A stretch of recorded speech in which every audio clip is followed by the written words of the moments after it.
Hi, this is Pierre Sabak, and this is part 2 to the interview in which we're talking to Phil Langdon about his book, Gods of Divine Union. Now, just so the audience is abreast of what we talked about in the first part of the interview, we talked about Phil's awakening in terms of his biographical details and in terms of how he became interested in the divine and the mystical. Now, in the second part of this interview, we really want to look at the mystical experience itself and the connotation of the experience and how he perceived that. But before we do that, I think I want to go back into the pyramid and the concept of the great work. Mm-hmm. And now for you, the symbol of the pyramid, which you said became very important to you in terms of your discovery and your recognition, how this fits in with the experience or what you were moving towards. Yeah. Basically, a pyramid is made of bricks, individual stones. And if you look at a stone, it's a proportioned brick. It has certain proportions. The idea of a brick is when you put the brick, even though it's made out of stone that's been chipped away to turn into a brick, the concept of the great work is to gather information, to make comparisons, to gain a deeper insight into what's behind both pieces of information at once. So you see where they coincide, and that coincidence is what you might consider to be truth.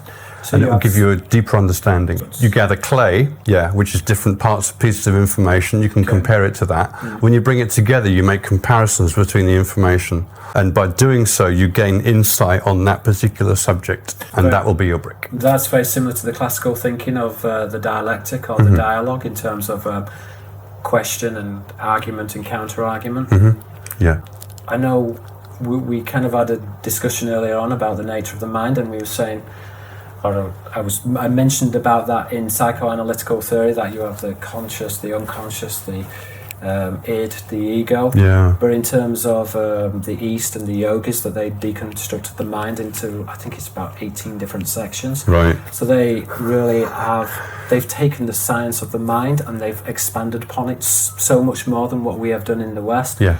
But I certainly recognise, in terms of psychoanalytical theory, that when you go into areas such as Jung, and he was talking about the conscious and the unconscious mind, that this, in the Roman and the classical world, was the rational and the irrational mind. And the rational and irrational mind can be summarised as the world between the human and the daemon. Right. So this kind of as an occult underpinning, and that there is this correspondence between, if you like, divinity and then extensions of what that divinity constitutes in terms of the creation and in terms of intelligent beings and how intelligent beings interact with other intelligent beings.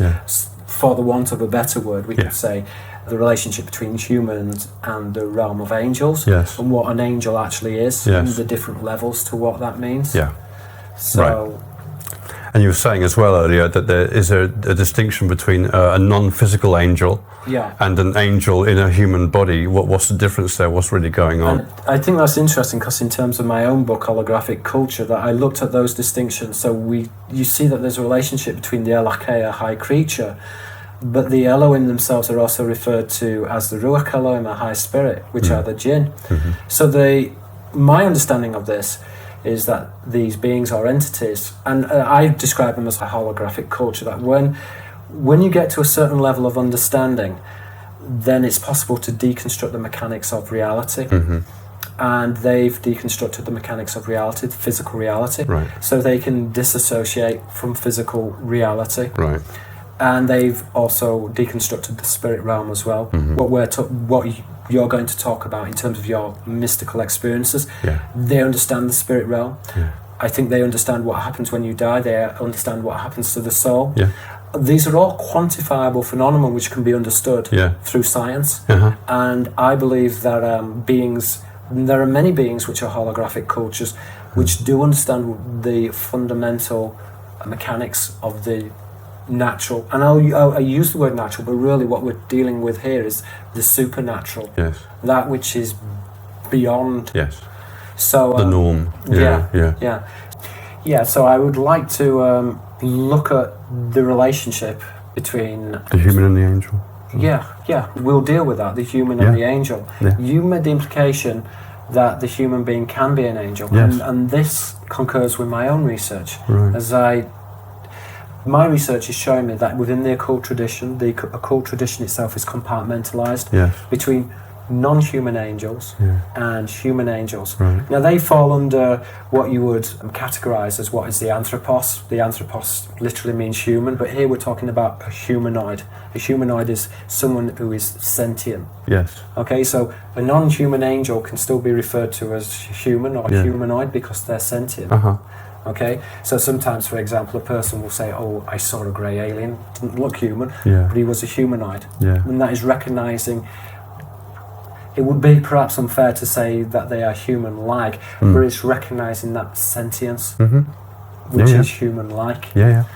So now you're talking about what would be the other side of the tradition, which would be the cherubim, which my understanding is that they're proto-human angels. Now that has all kind of connotations. Do they come from the future or the past? Does it really matter anyway?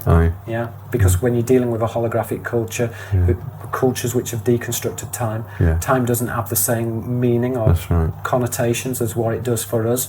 We're subject to time. So tell me a little bit about your understanding of human angels, or the immortals as what Manly all refer to them, and how they walk amongst us. Okay, so I'm going to have to tell you about the divine experience, because that's what brings about the angelic quality of a person. It basically starts to turn you into an angel. So I went to a place called Angkor Wat. I was 44. It's exactly 20 years after I had the dream I was talking about earlier, where I saw myself. It's almost to the day, where I saw myself in the mirror as a white column of light. So I went to Angkor Wat. I was with my girlfriend. We were just tourists, so I had no expectation. When I went in, within a few seconds, for some reason I had in my mind a statue of Buddha on a plinth that was 5 feet high, made of bronze. It was so clear to me, I could tell it was made of bronze, and I can in my mind I can see it while I'm there, but I can't physically see it with my eyes. It's like a hologram. Yeah, so, and I'm aware of it, but I put it down to my imagination. Is this an energetic field? Yeah, this is a person. This is a person, a spirit, who is registering as literally being a person in front of me that only I can perceive. Yeah, I've had that experience myself before. I don't want to go into the mechanics of that, but I saw a person who I know, but it was just a space, but my mind was reading the energy field of the person who was there. I see. And that person was consciously projecting themselves there. Right. Okay, and I think that this, for me, this is very similar to a ghost. That most people, when they see ghosts, they say that they look physical. And for example, I've spoken to people who said that they've hugged their relatives and that they were physical. And I think it is possible to read the energy field. When the mind reads the energy field, it's no longer a field, it becomes physical.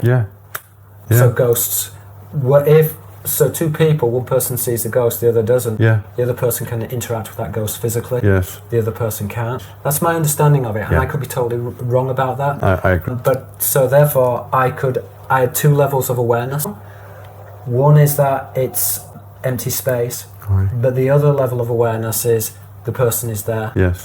And they are just as real as like talking to you.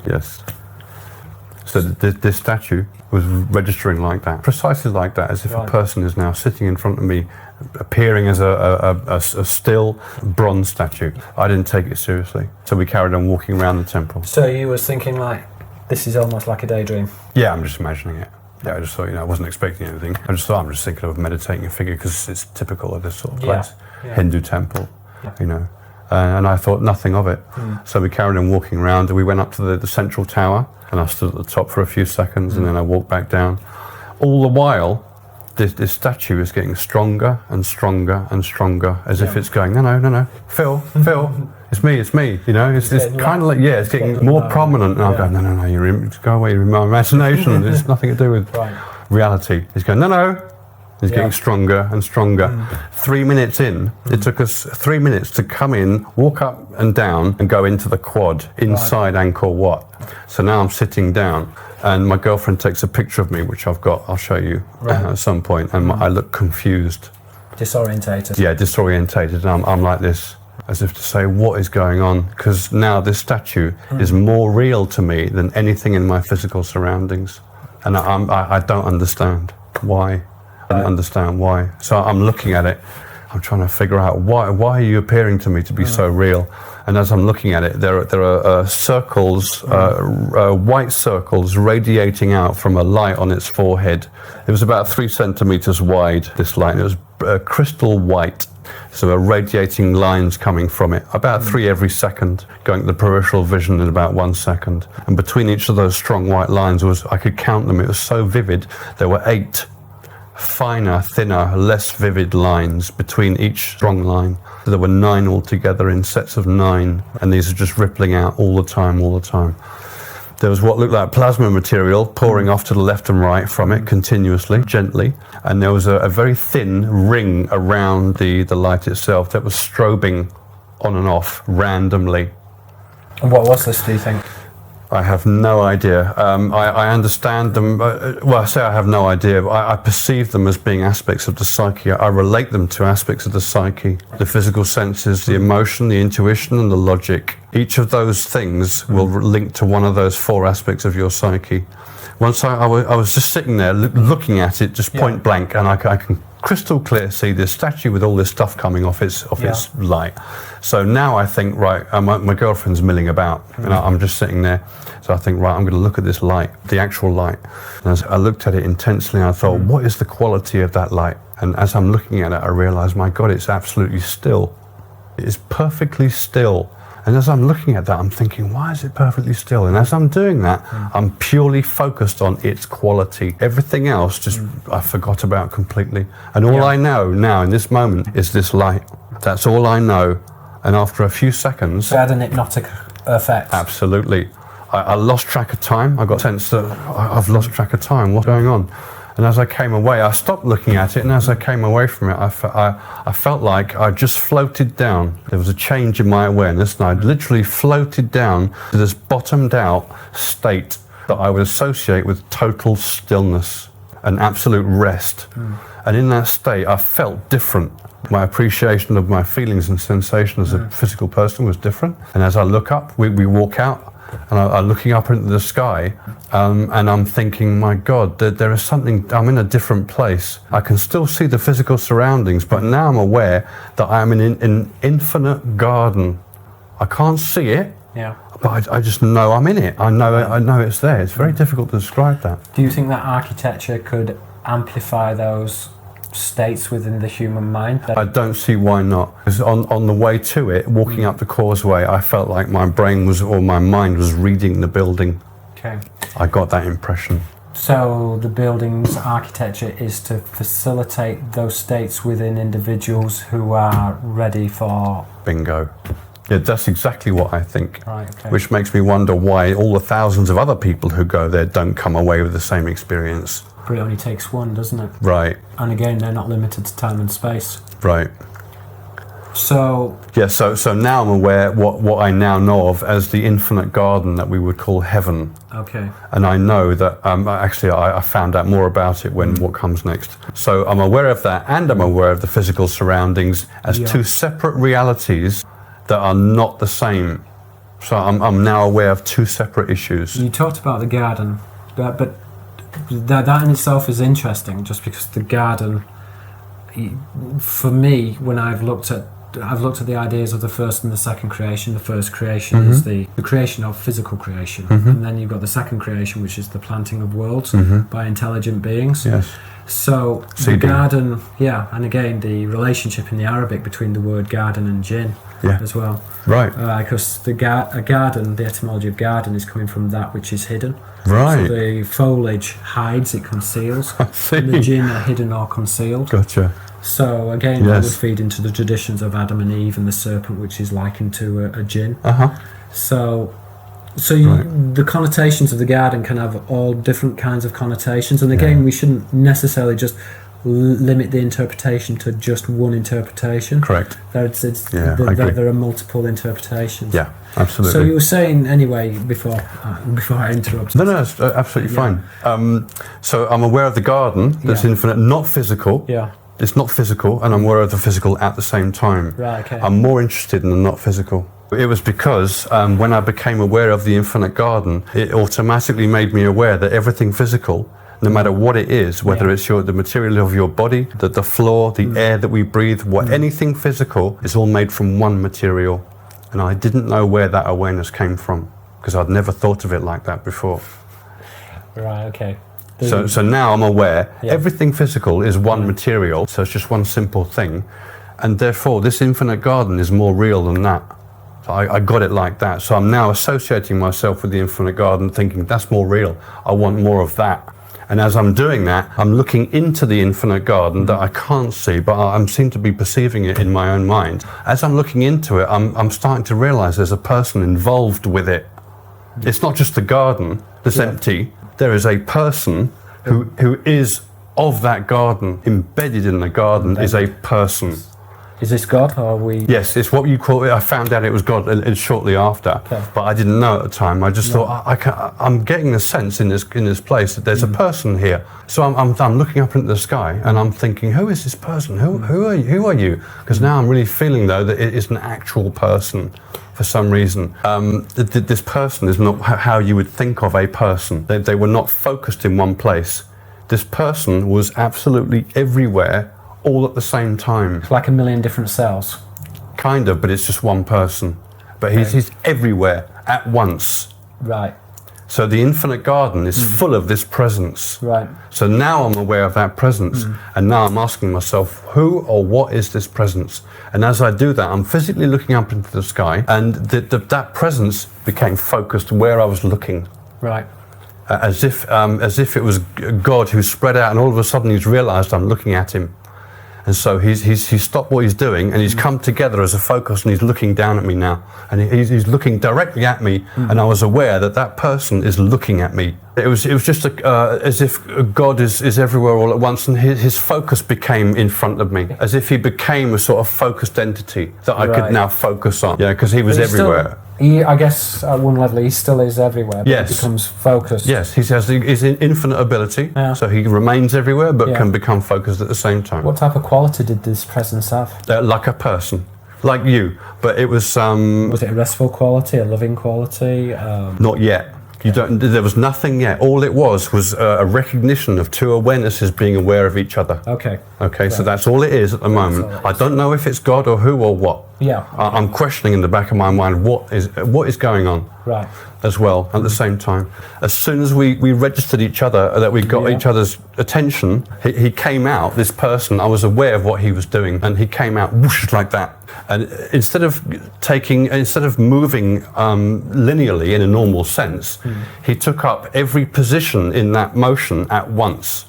Right. So all of a sudden it's a solid column of a being instantly there. And I got an instant sense that he was in every single point of that path at the same time, just for a moment. But now he's standing next to me. So that focused person is now here. And I'm fully aware that there's a person 2 feet away from me, even though you can't see it. And at this point I'm thinking, are you God? Because I wasn't sure. I was asking, and because we're aware of each other, I said, are you God? And he didn't say anything. He just looked at me like this, as if he was looking at me. There's no problem. And he just moved towards me like that. Literally moved towards me and didn't stop. And he just became the same as me. And in that moment, everything suddenly changed. Right, several things. The depth of my appreciation of the garden became almost solidified. So I now feel as though I'm actually in heaven and have nothing to do with the physical world anymore. I feel as though I'm being lifted up into the sky. There's a constant sensation here of lifting. And it actually felt like, when I thought of it, I was being supported and fully pushed into the sky. And I got to the top of the atmosphere, the equivalent of that, weightless, within 5 seconds, because I was counting it. Because I thought, my God, I'm lifting up into the sky. At the same time, I'm falling deeply and more deeply in love with this endless, limitless being, who I now know is God, because he didn't have to say anything. All he had to do was merge with me. And that answers the question. So I had no more questions. Do you think that's the sacred gamos which the mystics talked about? It's the sacred marriage. Yes, this is the sacred marriage. Right. This is being born in water, to be born in spirit, as it says in the Gospel of John. Through baptism. Bingo. So this is baptism, and it's baptism with fire, because once you lose all your body weight, or you lose your sense of your body weight in this sense, and you're fully in love and deeply in love,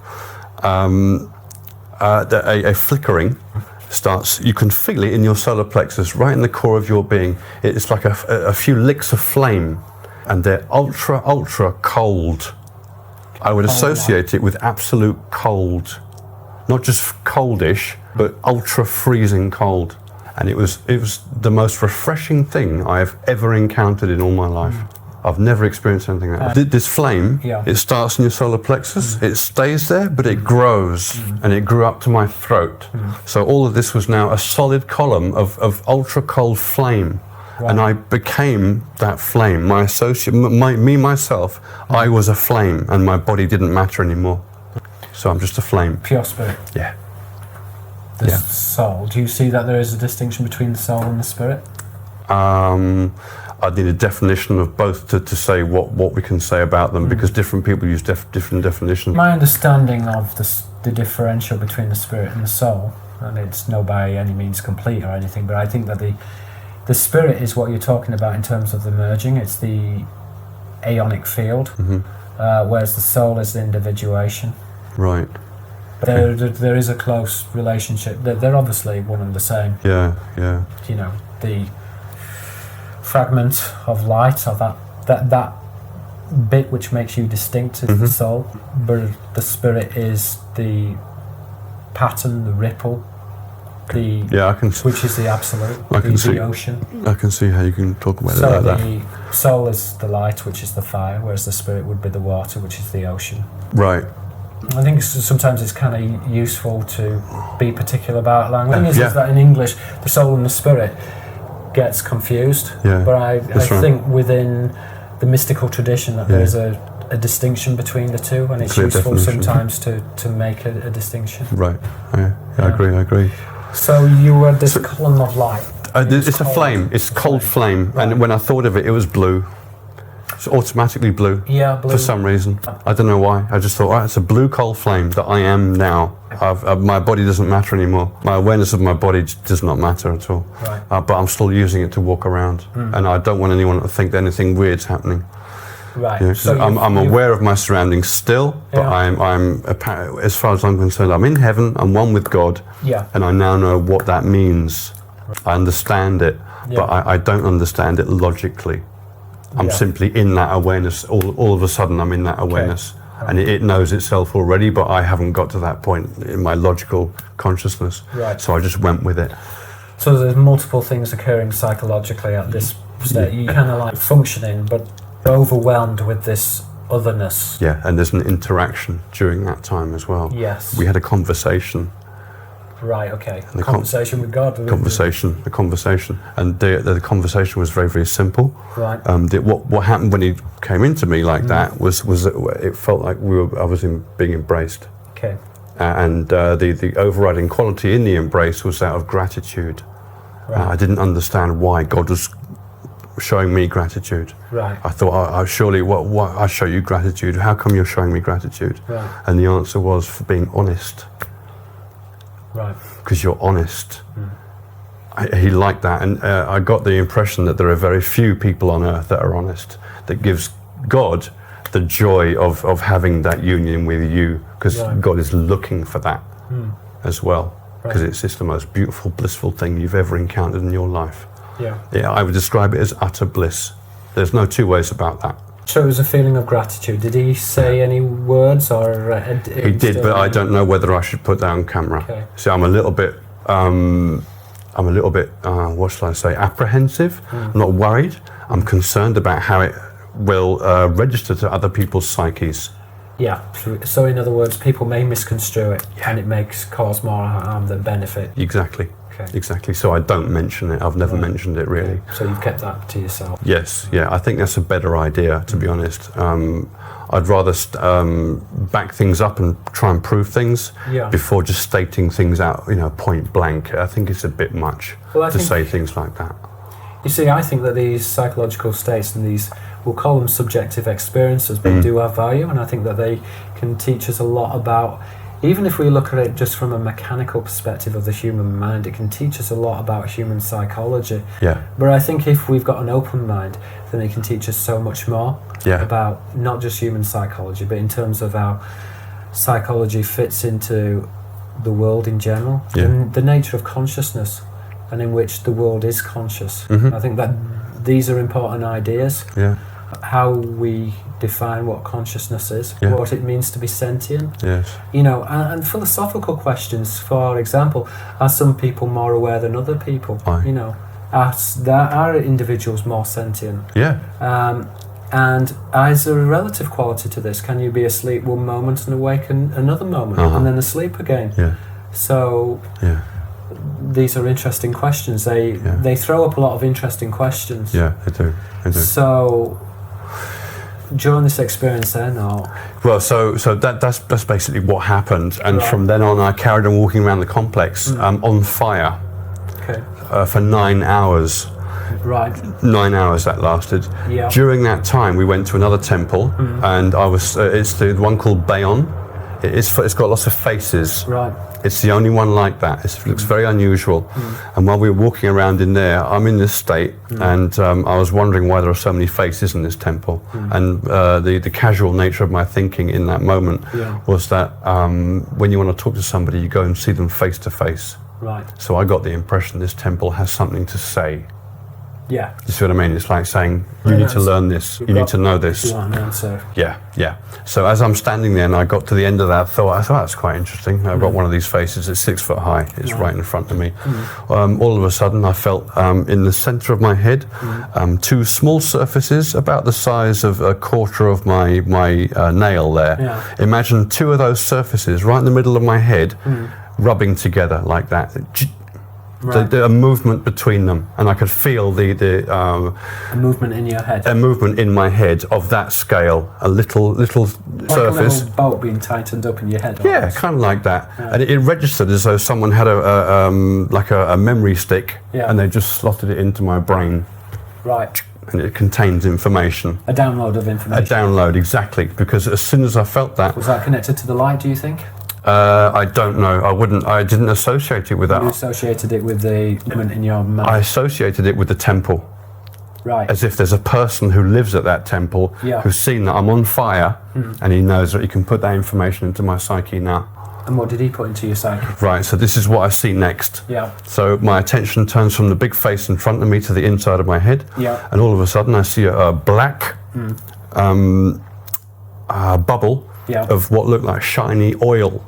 It looked like shiny black oil, and it was expanding out of a tiny little point, and it's in the middle of my mind's eye view, but I can see it physically as well. So it's crystal clear. There's a black bubble coming out of this point, and it's growing, and it detaches once it gets to a certain size, and then it bursts immediately. And in its wake is a 3-dimensional word written in English in white capital letters that have the same depth as they are thick. Okay. So it's a 3-dimensional typeface, if you like. The word was you. Y-O-U. That's the first word. Okay. So I saw that word, and it's in white, and that fades, and as it's fading, another black bubble comes out. This happens 12 times in total. Right. And it strung a sentence together that had 4 parts that were all linked. Yeah. And it ended up saying, you are mind. Mind is stillness. Stillness is timeless. Timeless is eternal.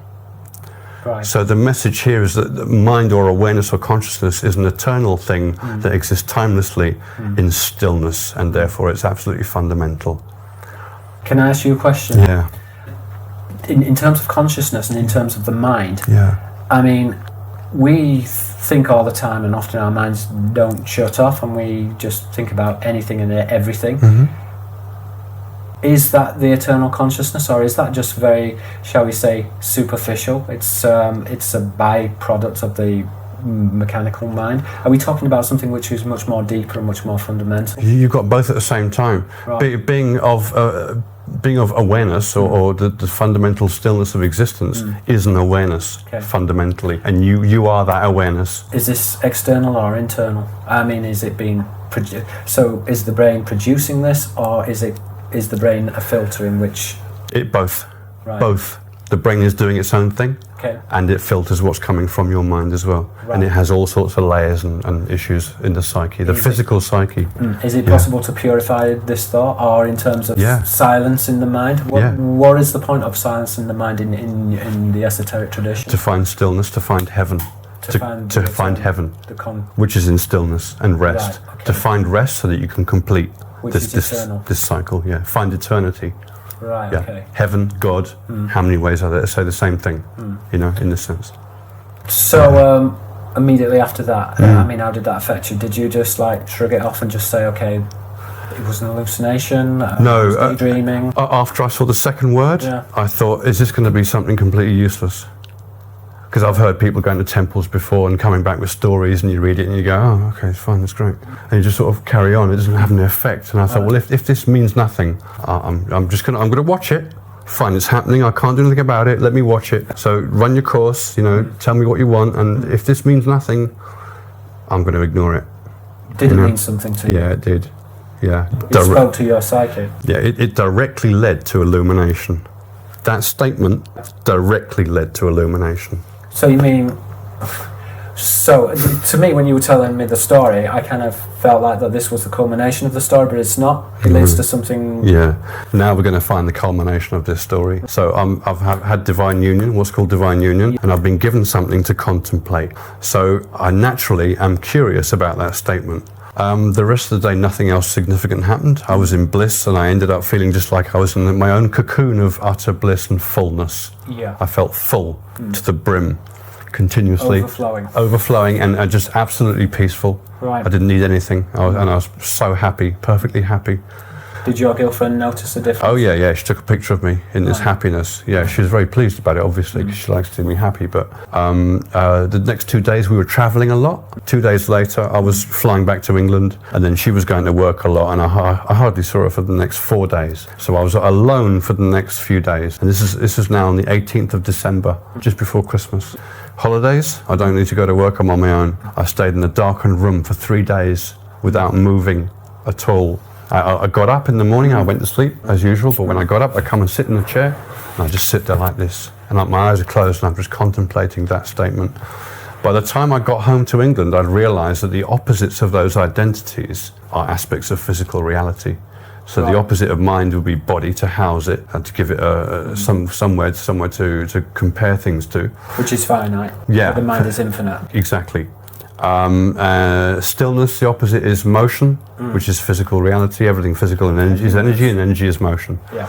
Opposite of timeless is time, which of course we experience or seemingly experience, and the opposite of the eternal is transience, or that which is transient. So transient, motion, time, and body, these are all aspects of physical reality that we can recognise.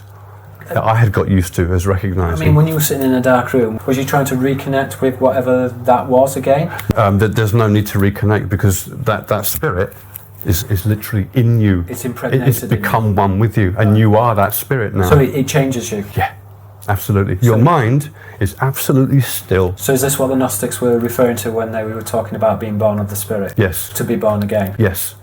And that's just about to happen by contemplating this concept. Did you die at one level? And I know the mystics talk about it's not possible to. The mystics would say that you're not born and therefore you can't die. But if we were going to sounds like I'm trying to be too clever, but if we were going to look at another level, that you were born again in terms of that the spirit cleanses you, it cleanses the perception. Yes. Yeah, because that is the truth itself. If God is the truth, and you have experienced the truth and become one with it already. Right. So all your psyche has to do is catch up. So with that, in the dark room is more trying to process that information. Yes. That immensity. Yeah, to understand the singular nature of how that fits together and how everything is one, that you now know because you've experienced that oneness that is the truth itself. Which is indescribable. Bingo. Catch. Bingo. Yeah, exactly. So you think there's a catch. Yeah. Right, but there's a trick Right.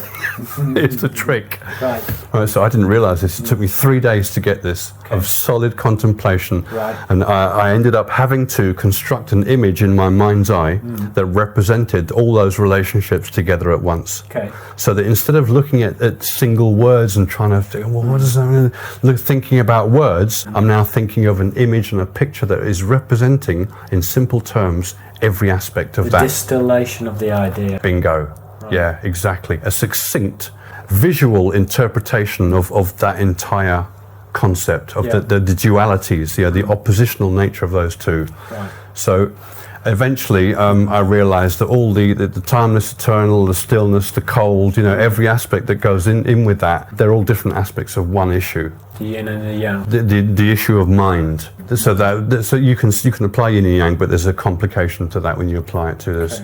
There's a double level of duality. We can look at that in a bit later. The opposites are all different aspects of one thing as well. So you have a body, you exist in time, everything in your body is in motion because it's all frozen energy basically, but it's still spinning around, and your body is transient. Yeah. Okay, so all of that is just one thing only as well. Yeah. So the image I came up with to represent those two concepts was a splash of white paint on a wall. Imagine having a wall here in your mind's eye space. There's nothing here. I've got a splash of paint about that sort of size, and that is still. It's not going to change. No. So it's unchanging. It can be timeless because it's a thought experiment. Okay. Nothing's changing, and it can be eternal because it's a thought experiment. I can just leave it there forever if I want to. Okay. Theoretically. Yeah. So there it is. There's a really, really simple representation of all the eternal aspects at once. Do you use that in your meditation? No, I've never done this before. No. I was playing with different concepts to see if I could hold both at the same time. The complexity. So I can now stand back and look at the image I've created and think, well, how do they relate to each other? Right. Now I can start thinking about it. So I thought, well, how am I going to represent the material stuff? Well, it's constantly changing like a wave. It exists in time. So I thought, well, what about a wave? Just have loads of waves coming off it like that, going out into the space, because that surface takes up no space as well. So now I've got waves coming off a very simple surface, and it's pure white, that surface, white containing all things. And I'm realizing that it contains all information at once. You see, white is light, isn't it? Which contains every colour of the rainbow. Right. But the light is itself a frequency, which would therefore has connotations in terms of, let's say, notes and music. So each colour must have a correspondence, which is a note, which is a sound, right, which would link into a vowel. So you see, again, drawing all these correspondences. Yes. And the vowels have a geometric shape, which has an astrological shape, Yeah. which then has a motion within the universe. Bingo. So Bingo. these correspondences. Yeah, but you don't need to think about all that in this instance. What you're doing is whittling down, just as you do in mathematics, to the simplest thing you can, simplest way to perceive it that you can. So here we have waves coming off something. Therefore, there is a relationship between them. I'm being told there is. I can see there is. What is it? Right. Well, the stuff that happens in time takes time to happen, and yet the stuff that's timeless knows all about that already. It can perceive it, it's aware of it, and it knows what its end is already because it's timeless. And it's mind and it's infinite. So it knows everything already. So it is the leader. So I established that is the lead between the two, and that the physical is a transient expression from that. That allows you to see the aspects of the timeless, all eternal, bit by bit. So now I'm getting that the stuff in time is literally the stuff that is timeless. But you're seeing it bit by bit.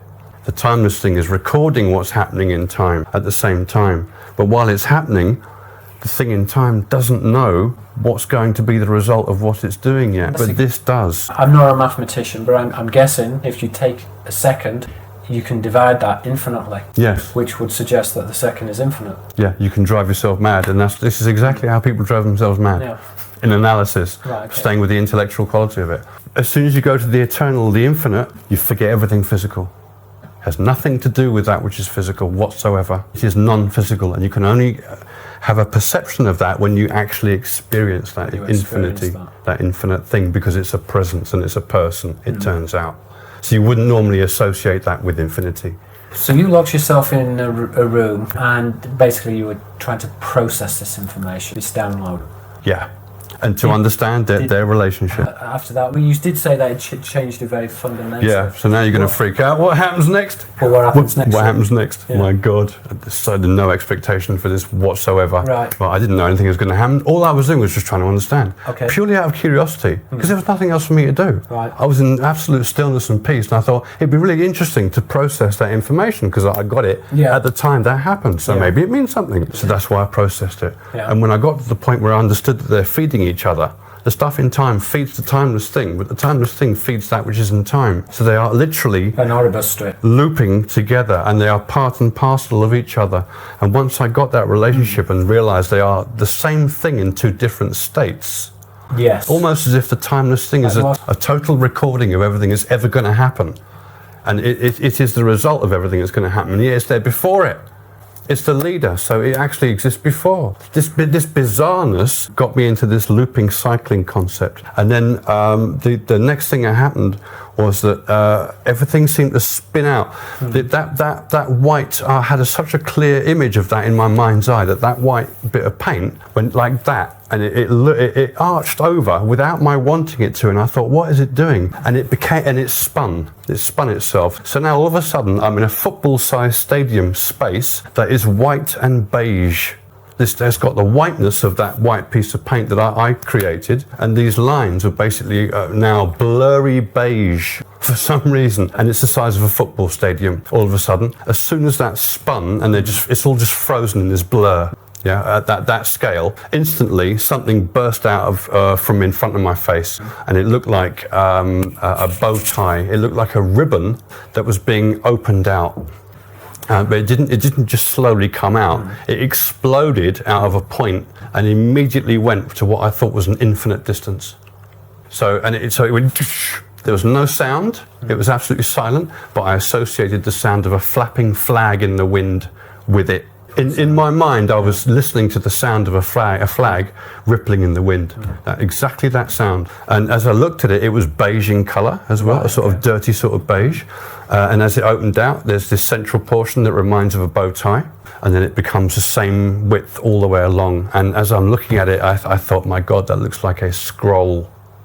It looks like a scroll, and it's right here in front of your mind's eye. So here's the point. It comes out, and it's going all the way down to the infinity that way, and all the way down to infinity in that direction, in this football-sized stadium space that's white and beige. I see the correspondence symbolically, which would be the logos, which is the word.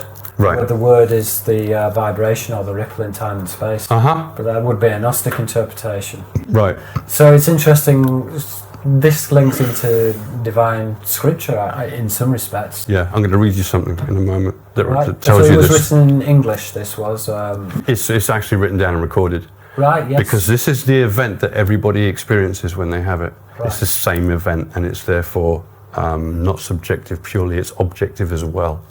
Right. So anyway, the scroll is going along, and it's moving so fast, the surface is a blur. I can't see anything on it, it's just a total blur. The first thing I do is look down to the left to see where it's going, and I can see the vanishing point it's heading to. Right. So I'm looking at the vanishing point now, and the scroll is here, right next to me. So I'm looking down its length, and I say to myself, I recognise that's going to infinity. Then I realised something was going to happen. I thought, no, wait, hold on, I want to see what's on the scroll. Before anything else changes, I want to read this scroll, because I think it's important. So I thought, because it's moving so fast, I'll have to suddenly follow it. So I did. So I followed it, and all I got was the top half was blurry white, and the bottom half was blurry gold colour. And that's all I saw. White above gold. White and gold. That froze in place for a moment, and then all of a sudden, a shutter came down right behind my eyes. Everything went pitch black, and I suddenly expanded from the centre of my head, infinitely out, timelessly, all at once, to God knows how big. And it feels like the expansion is your body.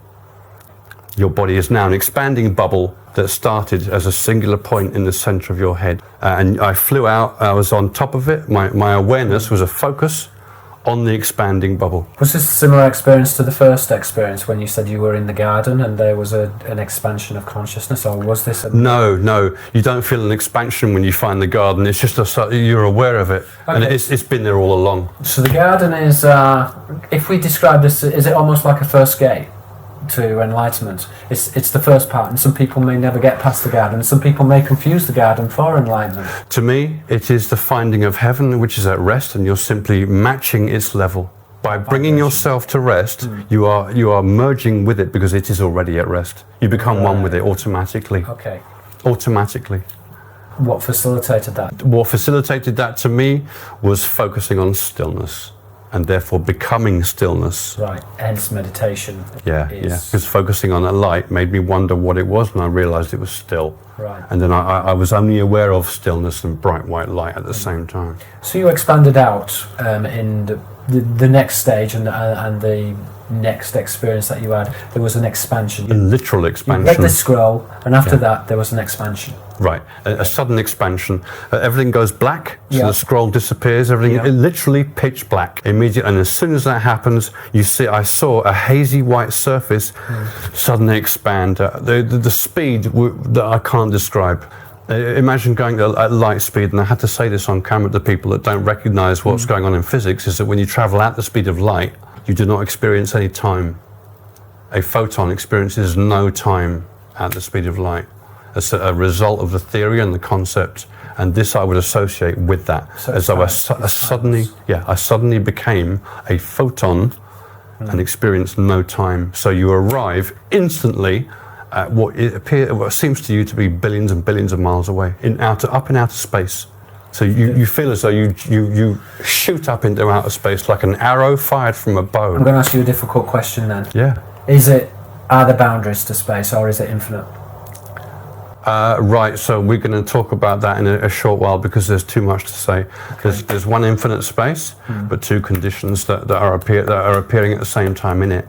But it's very difficult to understand that without understanding this underworld place. Okay. That expansion is you recreating the underworld, and it's a singular state such that it goes from singularity all the way to an truly infinite expanse, timelessly. It takes no time to do that. You experience every aspect of that instantly.